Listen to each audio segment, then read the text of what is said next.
সংসদীয় আসনের সীমানা পুনর্বিন্যাস ও পুলিশের করা মামলার প্রতিবাদে রণক্ষেত্রে পরিণত হয়েছে ফরিদপুরের ভাঙ্গা উপজেলা। টানা কয়েকদিন সড়ক ও রেলপথ আটকে বিক্ষোভ করার পর আজ ইউনো কার্যালয় ও নির্বাচন অফিসে হামলা ভাঙচুর চালিয়েছে বিক্ষুব্ধ জনতা। ঘটেছে গাড়িতে আগুন ও থানায় হামলার ঘটনাও। আজিজুল হকের রিপোর্ট, জানাচ্ছেন সিরাজুমনির শুভ। সংসদীয় আসন পুনর্বহালের দাবিতে ফরিদপুরের ভাঙ্গা থানা, উপজেলা পরিষদ ও থানা নির্বাচন কমিশন অফিসে হামলা ভাঙচুর চালিয়েছে আন্দোলনকারীরা। এক পর্যায়ে থানা নির্বাচন কমিশন অফিসে অগ্নিসংযোগ করেন বিক্ষুব্ধরা। দুপুরে ভাঙ্গা উপজেলা পরিষদে হামলা চালায় আন্দোলনকারীরা। ভাঙচুর ও অগ্নিসংযোগ করে থানা নির্বাচন কমিশনের অফিসে। বাধা দেওয়া হয় ফায়ার সার্ভিসের সদস্যদের। দফায় দফায় চলে হামলা।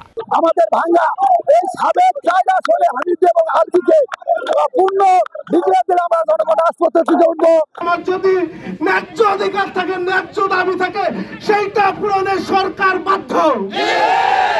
50,000 মানুষকে উপেক্ষা করতে পারেন না।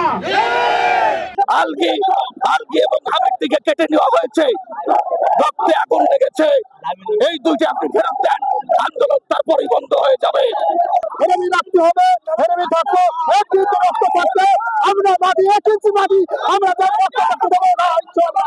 ঘটনাস্থলে আইন শৃঙ্খলার কাজে নিয়োজিত পুলিশ সদস্যরা বিক্ষোভকারীদের সড়ক থেকে সরানোর চেষ্টা করেও ব্যর্থ হয়। এক পর্যায়ে জনতার ধাওয়া খেয়ে স্থানীয় মডেল মসজিদে আশ্রয় নেয় পুলিশ সদস্যরা। বিক্ষুব্ধরা জানান, ভোর থেকে অবরোধ কর্মসূচি বন্ধ থাকলেও সকাল 10:30টার পর ফের সড়ক অবরোধ কর্মসূচি শুরু হয়। এ সময় সড়কে যান চলাচল স্বাভাবিক রাখতে আইনশৃঙ্খলা বাহিনী আন্দোলনকারীদের বাধা দিলে ধাওয়া পাল্টা ধাওয়ার ঘটনা ঘটে। পরে দুপুর 1টার পর উপজেলার বিভিন্ন ইউনিয়ন থেকে হাজার হাজার মানুষ জড়ো হয়ে একযোগে হামলা চালায় বিভিন্ন স্থাপনায়। ঘটনার পর থেকেই পুখুরিয়া, হামিরদি, আলগি, মনসুরাবাদ ও ভাঙ্গা বাস স্ট্যান্ড সহ অন্তত 20টি পয়েন্টে জোরদার করা হয়েছে নিরাপত্তা। সিরাজুমনির শুভ, নাগরিক।